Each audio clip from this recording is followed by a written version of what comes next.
Arsenal have got the best squad in the Premier League this season, in my opinion. The best defence, arguably, in Europe right now. They've got new signings, Victor Gyökeres, Eberechi Eze, Noni Madueke, and Mosquera, who have all come in and done very, very well. But there's a narrative online, there's a narrative in the media, and there's a narrative slowly starting to pick up some momentum. Is Mikel Arteta holding Arsenal back in these big games? Winning 1-0 at Manchester United, drawing 1-1 with Manchester City, and losing to an unbelievable free kick versus Liverpool by Dominic Szoboszlai. As it stands right now, Arsenal is second in the league and Liverpool are 5 points clear. Now, I want to speak about this narrative because I look at things openly. I try to be as transparent as I possibly can. I look at the fixtures Arsenal have had. I look at the fixtures Liverpool have had. And I look at the performances in both the games. Gary Neville said something on Sky Sports yesterday on the Gary Neville podcast with Peter Drury that he feels Arsenal needs to take the handbrake off more, and Arteta got his team selection wrong. So we're going to break it all down. We're going to look at the team selection. We're also going to talk about Mikel Arteta and discuss this narrative. Is there some truth in it, or is it complete and utter nonsense? Make sure you go down, drop a like on the video if you haven't already, and let me know your thoughts. More football coming this week as well. League Cup, Chelsea have got Lincoln, Liverpool have got Southampton, Tottenham have got Doncaster, Arsenal play Port Vale, and Manchester City are up against Huddersfield. We'll be covering majority of those games. Make sure you also go down, hit that subscribe button as well. We're closing in now on 79,000 subscribers. We're less than 400 away. So if you haven't already, please go down and let me know your thoughts. Now, the Arsenal lineup yesterday was interesting. It was very, very interesting for me because I'll be honest, Manchester City, when I look at their team, when I look at this Manchester City lineup, I believe the only, maybe you could say, 2 or 3 players that get in Arsenal's team, a lot of people would say Erling Haaland, and I agree with that. Rodri, a lot of people would say, and I also agree with that. You're looking around then at Donnarumma. Obviously, he's another one that probably get in. But O'Reilly, Vardy, Diaz, and Kuzanov, I'm not taking any of those over the Arsenal backline. Reinders over Rice. I'm taking Rice. I'm taking Saka over Foden. I'm taking Doku. Doku's been good, but I still would rather Eberechi Eze. And Bernardo Silva, for me, is past his best. When you look at this Arsenal team, the one immediate thing you see is from a technical offensive perspective in the midfield, there isn't enough creativity. That is the first glaring thing. Marino, Zubimendi, and Declan Rice, it's a very good midfield, but there isn't enough creativity. This is the sort of the midfield you would play up against a really, really tough away game when you're trying to see out a result. Physical, big, powerful midfielders, right? Leandro Trossard, I personally think Martinelli should have started. And when you look at the Arsenal bench as well, right, all of their creativity from Martinelli, Nwaneri, Saka, and Eberechi Eze. I understand why Saka is on the bench because he's just coming back from an injury. But this game was crying out for an Eberechi Eze. And then now he's getting a considerable amount of criticism towards Mikel Arteta. If you look at the same lineup that played against Liverpool in a 1-0 defeat at Anfield, it is very, very, very similar lineup. It's the exact same midfield and it's the exact same back line. The only difference in it is Gabriel Martinelli for Leandro Trossard. Now, you can critique Arteta and say he needs to go for it more, but people out there saying Mikel Arteta doesn't have a clue, Gyökeres. The one narrative I don't understand, right, is the one about Victor Gyökeres. He's a flop. He's finished. He's not good enough for the Premier League. The guy scored more goals this season than Mohamed Salah. And Arsenal aren't at this moment in time, aren't creating a huge amount of chances for him, which isn't necessarily his fault. when you look at the Premier League top goal scorers so far this season, right, he has scored 3 goals off of less than 10 shots. These are the top Premier League goal scorers. Erling Haaland, Semenyo, Richarlison, Ekitike. Gyökeres is on 3, right? How many shots has Gyökeres had? He's had 7 shots. His conversion rate is absolutely insane at 43%, which is the highest in the top 8 or 9 players. Is that necessarily a Gyökeres problem? I think it's more of a creative perspective. When they have gone with a more creative team, right? When Arsenal have gone with a more creative team, let's look at the team that played against Leeds United, right? Is it similar to the team that played yesterday? No, there is a massive difference. Why? Because Martin Odegaard plays.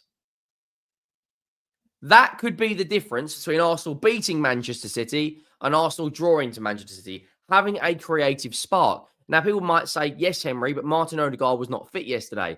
Why isn't Eberechi Eze playing? Right? Look at the scoreline, albeit it's up against Leeds United. So then we'll look at the lineup that played against Nottingham Forest in a 3-0 win at the Emirates. What was the lineup? Let's have a look at it again. You are correct. There is Martin Odegaard again. More creativity. There's a similar common theme that when Arsenal play up against teams that are going to sit with an incredible low block, he goes with a very, very, very creative midfield, right? When he's away from home or up against a team that have got weapons that can hurt Arsenal, he goes with a more resolute, harder to break down midfield. And there is a common theme. Man United, Liverpool, and Manchester City were a very defensive team. Leeds United, Nottingham Forest, it's different. Now, the one narrative I don't really understand is that Arsenal aren't in a title race. Arsenal have had the toughest start to any Premier League team. Man United away from home, Liverpool away from home, Manchester City at home, Nottingham Forest at home, and then this weekend, they've got Newcastle United.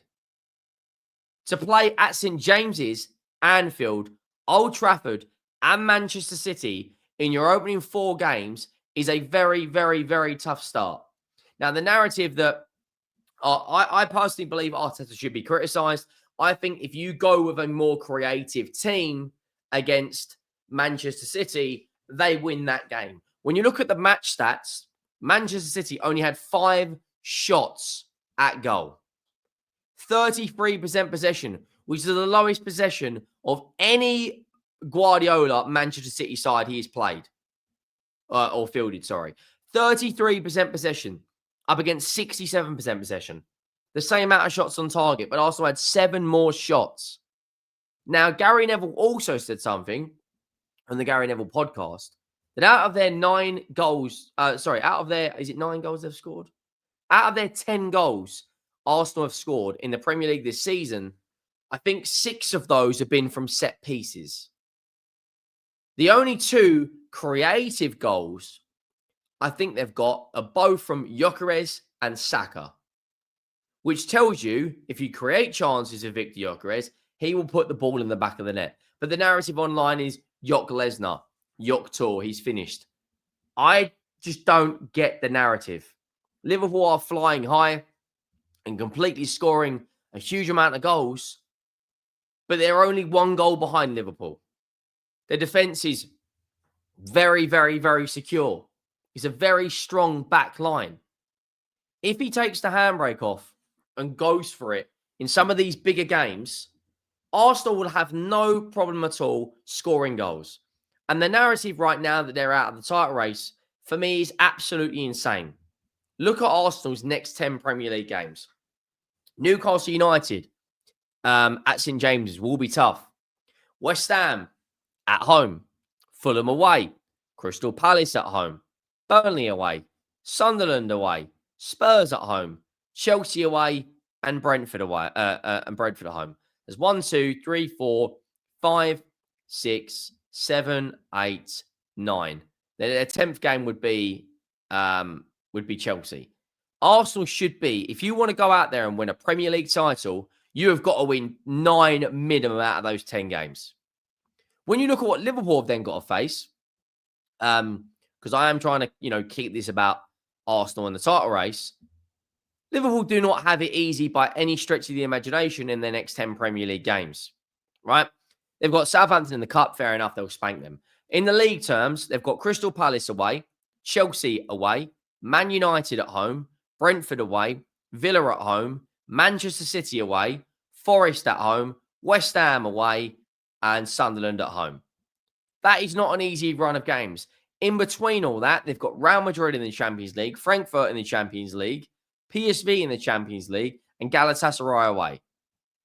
Liverpool do not have it easy. If all of a sudden Crystal Palace get a positive result against Liverpool at the weekend, all of a sudden, if Arsenal go and beat Newcastle at St James's Park, the points gap goes from 5 points to 3 points. And who do then Liverpool play next? Chelsea. Now, I still stand corrected that I personally think Liverpool will win the Premier League. But let's not act like Arsenal aren't in this race. The narrative that, Arsenal are finished, etc. I just don't buy into this nonsense. Yes, Mikel Arteta got it wrong. But I still think Mikel Arteta is the right man for Arsenal. Every now and then a manager gets it wrong and a manager needs to be criticised, and you can critique exactly what a manager is doing. But let's not buy into these agendas that Gyökeres is a poor striker and Arsenal don't have a good squad and Arsenal's manager isn't good enough. He got Arsenal in the semi-finals of the Champions League last year. The year before that, they finished on something like, 89 points. I mean, they were 2 points away from winning the league title. He does have to win major honours this season. Otherwise, the daggers will be out for him. But I don't think he is completely the problem. I think some things need to change. Put a more creativity, put your best possible lineup out, and then go from there. But all of a sudden, if Liverpool get a defensive injury at the back to Van Dijk or Konate, the title race is wide open, in my opinion. Let me know your thoughts down below. Make sure you drop a like. Make sure you hit that subscribe button. And I will see you next time. I'm out.